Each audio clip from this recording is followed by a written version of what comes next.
Apparently, NASA found evidence of life on Mars 40 years ago, and instead of announcing it to the public, they set the evidence on fire. So what exactly was this evidence? I'll fill you in here on I.O. Welcome back to InformOverload. I'm Charlotte Dobre. Thinking that NASA is covering up aliens is one of the internet's favorite conspiracy theories. But as much as I would like this video to be about a NASA cover-up, it's not. But it does explain why we are just finding out that there are organic materials on Mars. So here's the deal.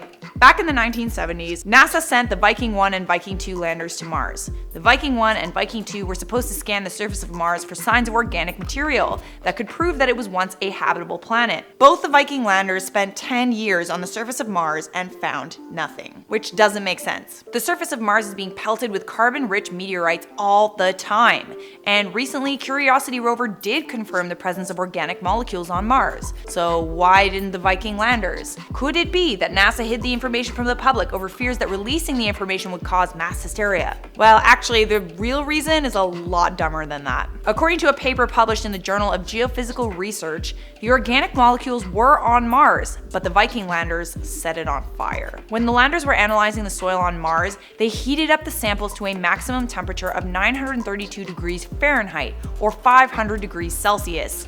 That is hot. The reason for this was the landers were trying to release volatile organic compounds. It should have been fine. The heat wasn't supposed to destroy carbon molecules, but there was something else in the soil that NASA didn't account for. A hyperflammable fuel called perchlorate that set the carbon molecules on fire. And what is more is proof for this was found, because when the perchlorate burned the carbon, it left behind a molecule called chlorobenzene. All scientific terms aside, all of this means that we could have known about organic matter on Mars for close to 40 years by now, if the Viking landers hadn't set the soil samples on fire. You had one job, NASA, one job. In other Mars news, researchers at the National Institute of Astrophysics in Rome say they may have found a huge underwater lake under the south pole of Mars. Using a radar instrument, the team found that there was a 20-kilometer or 12-mile lake, 1.5 kilometers or 0.5 miles below the surface.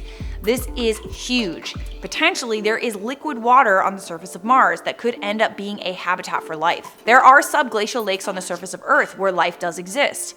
Maybe like microorganisms, but still life. More research needs to be done on this. Mars is significantly colder than Earth. It gets to be about -68 degrees Celsius or -90 degrees Fahrenheit. In order for this water to be liquid, it would have to have a lot of salt in it.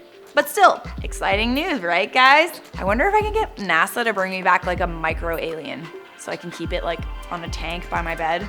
You know, like sea monkeys? Who remembers sea monkeys? I would be so down for some Mars sea monkeys. Alrighty guys, it's time to respond to some of your comments. Amjad Al said, "Hi potato brothers and sisters." Hey potato fam. Dan W said, "If you don't put my comment in the next video, I'll eat my cereal without the milk." No, for the love of God, not milkless cereal. Actually, Cheerios are pretty good without milk, just saying. Moonwalker said, "Hands down the best channel on YouTube, no arguments." So just stop it right now. You're lying. But I'll take the compliment. That is all folks, thanks for watching. Don't forget to leave a thumbs up, stay subscribed, and turn on notifications. If you want to stay on this channel, why not check out this video or that playlist? And make sure you follow me and IO on Instagram. Our links are posted in the description of this video. That is it for me. See you in the next one.